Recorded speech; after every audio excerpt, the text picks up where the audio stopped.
పట్టణాన్ని సముద్రం ముంచెత్తేస్తుంది. సముద్ర గర్భంలోకి ద్వారక వెళ్ళిపోతుంది. ద్వారకలో ఉన్న వారందరూ మరణిస్తారు. తదనంతరం కలియుగం ప్రవేశిస్తుంది. కలియుగం ప్రవేశించగానే మనుష్యుల యందు రెండు లక్షణాలు బయలుదేరుతాయి. ఒకటి అపారమైనటువంటి కోరికలు, రెండు విపరీతమైనటువంటి కోపం. ఎవ్వడూ కూడా తన తప్పు తాను తెలుసుకునే ప్రయత్నం కలియుగంలో చెయ్యడు. ప్రతి వాడికి కోపమే, ప్రతి వాడికి కోరికలే.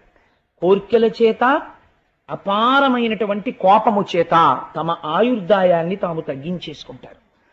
కోపము చేతని అపారమైన కోర్కెల చేతను తిరగడం వల్ల వ్యాధులు వస్తాయి. ఇవాళ చాలా మంది డాక్టర్లు చెప్తుంటారు, మీరు ఇంత టెన్షన్డ్గా తిరగడం వల్లే బీపీ వస్తుంది మీకు అంటుంటారు. నర్వస్ టెన్షన్స్ వస్తాయి. అప్పుడే చెప్పేశాడు కృష్ణ పరమాత్మ, వీళ్ళకి వ్యాధులు పొటమరించి వీళ్ళ ఆయుర్దాయాన్ని వీళ్ళు తగ్గించేసుకుంటారు. కలియుగంలో ఉండేటటువంటి మనుష్యులకి